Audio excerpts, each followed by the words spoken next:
இவ்வளவு பாதுகாப்பாகவும் வளர்ச்சி அடைந்ததாகவும் இருக்கிறது என்றால் அது பாரத பிரதமர் நரேந்திர மோடி அவர்களால் தான். அது மட்டும் இல்ல, தமிழ்நாடு இன்னைக்கு இவ்வளவு வளர்ச்சி அடைந்திருக்கிறது என்றால் அதுவும் பாரத பிரதமர் அவர்களின் முழு முயற்சியால் தான்.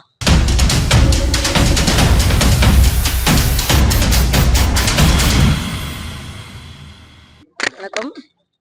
மரியாதைக்குரிய பாரத பிரதமர் அவர்களின் 12 ஆண்டு கால சாதனை புத்தகத்தை நாங்கள் எல்லா முக்கியமான நபர்களிடமும் ஒவ்வொரு துறையில் முக்கியஸ்தர்களிடம் கொடுத்து எவ்வளவு நல்ல முன்னேற்றம் இந்திய திருநாட்டில் நடந்திருக்கிறது என்பதை தெரிவித்து வருகிறோம்.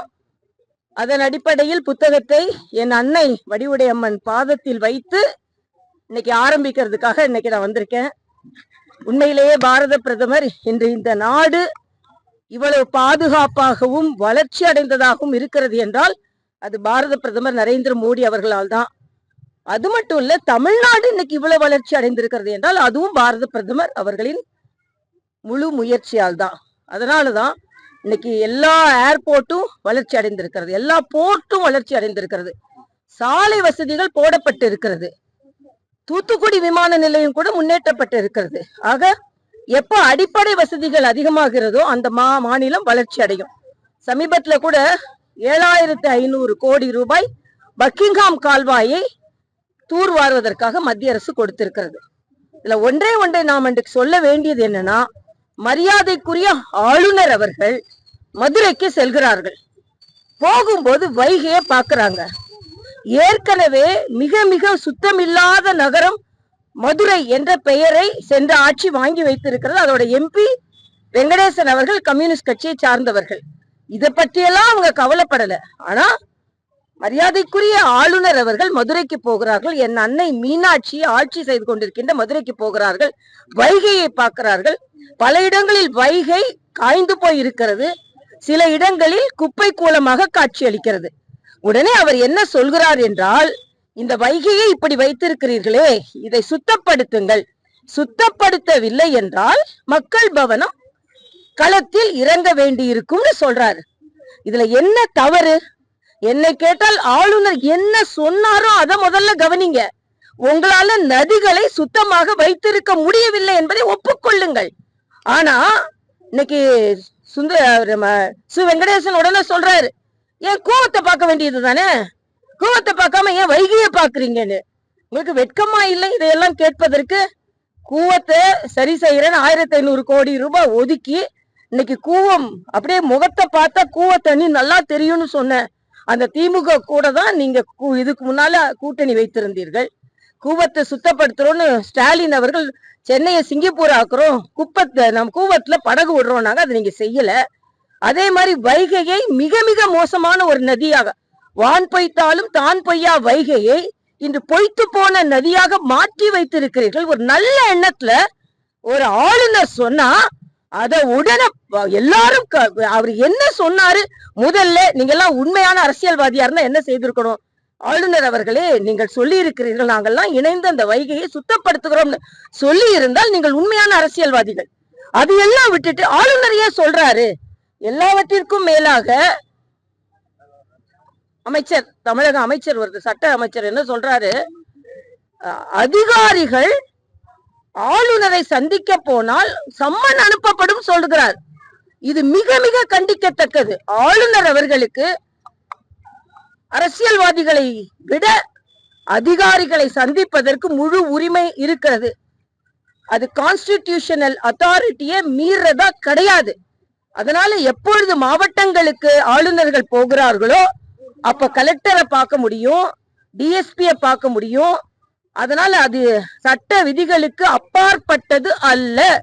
ஆளுநர் ஏதாவது அரசியல் செய்திருந்தா நீங்க அதற்கான பதிலை சொல்லலாம். ஆனா நல்ல எண்ணத்தோட ஒரு ஆளுநர் சொன்னத வன்னிய அரசு சொல்கிறார், உடனே மத்திய அரசு தலையிடுகிறதா. உங்களுக்கு வைகையை தூர்வாடுறதுக்காக அவர் சொல்றாரு, பக்கிங்ஹாம் கால்வாயை தூர்வாடுறதுக்கு மத்திய அரசு 7500 கோடி ரூபாய் கொடுத்திருக்கு. அதை பாராட்ட உங்களுக்கு மனதில்லை. அது மட்டும் இல்ல, உதயநிதி ஸ்டாலின் சொல்றாரு, உடனே மாநில அரசு ஆளுநர் அவர்களை அடிபணிந்து போகிறது என்று சொல்கிறீர்களான்னு. ஆக ஒரு நல்ல எண்ணத்தோடு ஒரு ஆளுநர் சொன்னது, அதுவும் அவர் எந்தவித சுடு சொற்கள்லாம் இல்லாம ஒரு நல்ல சொற்களோடு ஆதங்கமா சொன்னது, எல்லாரும் எதிர்த்து ஆளுநரை பற்றி சொல்வதும், அவர் ஆளுநர் சொல்வது மத்திய அரசு சொல்றதுனாலதான் சொல்றாங்க என்பதும் வன்மையாக கண்டிக்கத்தக்கது. சென்ற ஆட்சி ஆளுநரோடு சரியான நட்புறவு வைக்காமல் தொடர்ந்து ஆளுநரை எதிர்த்து கொண்டிருந்தது மக்களுக்கு பிடிக்கவில்லை. இந்த ஆளுநர் நீங்க பாத்தீங்கன்னா ஆளுநர் உரையோடு எவ்வளவு ஒரு நல்ல தன்மையோடு நடந்து கொண்டார். அதே மாதிரி இப்ப மக்கள் மீது சுற்றுச்சூழல் மீது அக்கறை செலுத்துகிறார் என்று வைத்துக் கொள்ளாமல் அவரை அப்படியே அரசியல்வாதி மாதிரி எதிர்த்து சொல்வதை நான் வன்மையாக கண்டிக்கிறேன். ஆளுநருக்கு முழு உரிமை இருக்கிறது. அவர் சென்ற இடங்கள்ல மாவட்டங்கள் போகும்போது அரசு அதிகாரிகளை சந்திப்பதற்கு முழு உரிமை இருக்கிறது. ஆனா எங்களை கேட்காம அவரை பார்க்க கூடாது என்று தமிழக அமைச்சர்கள் சொல்வது சரியல்ல. அது ஆணவத்தின் வெளிப்பாடு என்பதை நான் தெரிவித்துக் கொள்கிறேன். அனிதா ராதாகிருஷ்ணன் வந்து கைது செய்து அவர் ராஜினாமா பண்ண சொல்லி வற்புறுத்தினாங்கன்னு ஒரு பேட்டி. அதாவது அனிதா ராதாகிருஷ்ணன் கைது செய்யப்பட வேண்டியவர். இன்னைக்கு நீதிமன்றத்துல நீதி அரசர்கள் என்ன சொல்லி இருக்கிறாங்க? ஒரு தேர்ந்தெடுக்கப்பட்ட எம்எல்ஏ பேசுற பேச்சா இதுன்னு கேட்டிருக்காங்க. அது நீங்க வாய்க்கு வந்ததெல்லாம் பேசுவீங்க, எல்லாரும் பொறுத்து கொண்டு இருக்கணும்னா இல்ல.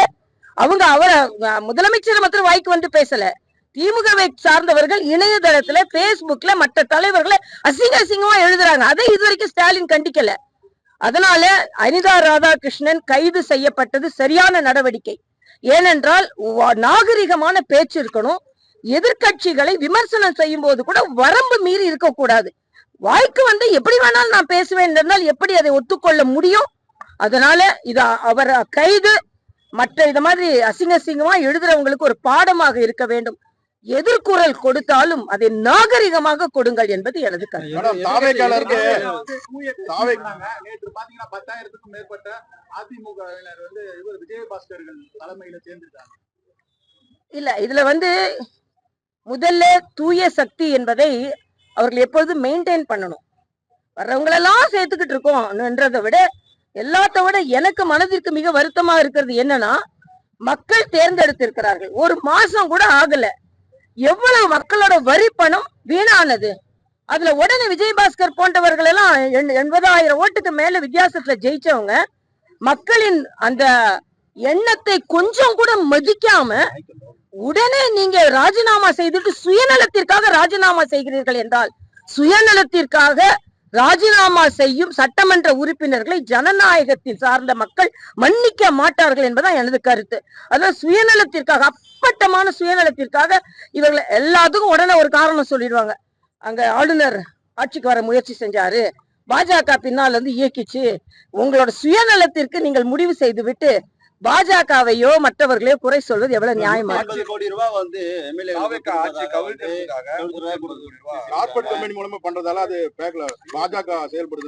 நல்ல கதையா இருக்கு. பாஜகவுக்கு அப்படிப்பட்ட அவசியம் இல்லை.